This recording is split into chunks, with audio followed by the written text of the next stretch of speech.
Asansol Lok Sabha seat के उपचुनाव में बीजेपी प्रत्याशी अग्निमित्रा पाल के समर्थन में पूर्व केंद्रीय मंत्री और सांसद रविशंकर प्रसाद ने किया चुनाव प्रचार। पूर्व केंद्रीय मंत्री रविशंकर प्रसाद ने प्रेस कॉन्फ्रेंस कर तृणमूल कांग्रेस पर जमकर निशाना साधा और उपचुनाव में बीजेपी प्रत्याशी अग्निमित्रा पाल को जिताने की अपील की।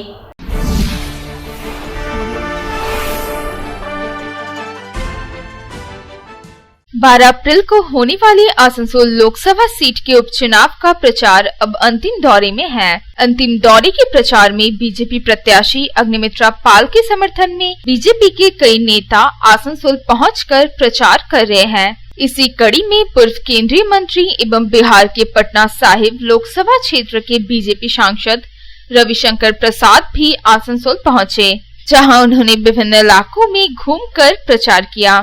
बीजेपी सांसद रविशंकर प्रसाद ने पिछले 2 दिनों से आसनसोल में डेरा डाला हुआ है। दरअसल वर्ष 2019 के लोकसभा चुनाव में रविशंकर प्रसाद ने ही पटना साहिब लोकसभा क्षेत्र के कांग्रेस के टिकट पर चुनाव लड़ने वाले शत्रुघ्न सिन्हा को लगभग 2 लाख से ज्यादा वोटों के अंतर से पराजित किया था। बीजेपी के पार्टी ऑफिस में पूर्व केंद्रीय मंत्री रविशंकर प्रसाद ने प्रेस कॉन्फ्रेंस को संबोधित किया। प्रेस कॉन्फ्रेंस के दौरान पूर्व केंद्रीय मंत्री रविशंकर प्रसाद ने कहा कि आसनसोल लोकसभा सीट के उपचुनाव से केंद्र की बीजेपी सरकार को ना तो कोई फर्क पड़ने वाला है और ना ही इस चुनाव से तृणमूल कांग्रेस की केंद्र में सरकार बनने वाली है। लेकिन वे आसनसोल की जनता से अपील करना चाहते हैं कि उपचुनाव में बीजेपी को जिताकर यह दिखा दे कि वो मजबूती के साथ प्रधानमंत्री नरेंद्र मोदी के साथ खड़े हैं।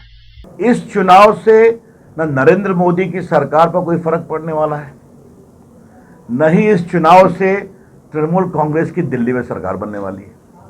आपको मालूम है विधानसभा में चुनाव जीतकर उनकी सरकार है, मोदी जी की सरकार उनकी अगुवाई में दोबारा जीती है पूर्ण बहुमत से। और अभी 4 प्रदेशों में चुनाव हुए हैं, वहां जबरदस्त जीते हैं। यूपी में ममता जी गई थी प्रचार करने के लिए, खेला हो बे काशी में बोला था, वहां लोगों ने खेला किया है।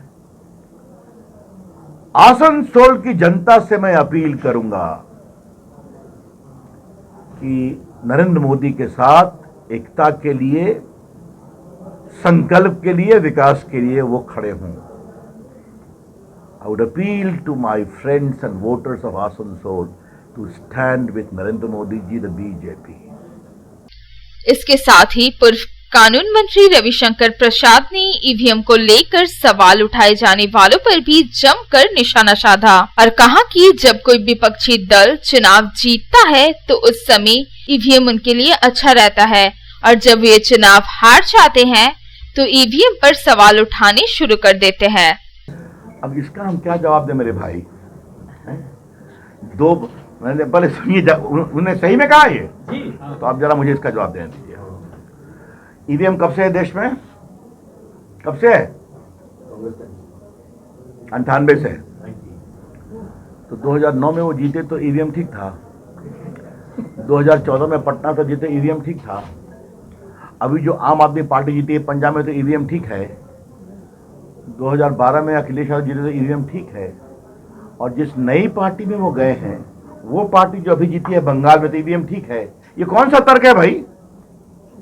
ये क्षमा करें, अगर उन्होंने कहा है तो पटना साहब की जनता के साथ वो बहुत ही शर्मनाक टिप्पणी कर रहे हैं कि पटना साहब की जनता ईमानदारी से वोट नहीं करते। और वहां के सांसद के रूप में मैं उनकी इस टिप्पणी का बहुत जबरदस्त रूप से प्रतिवाद करता हूं।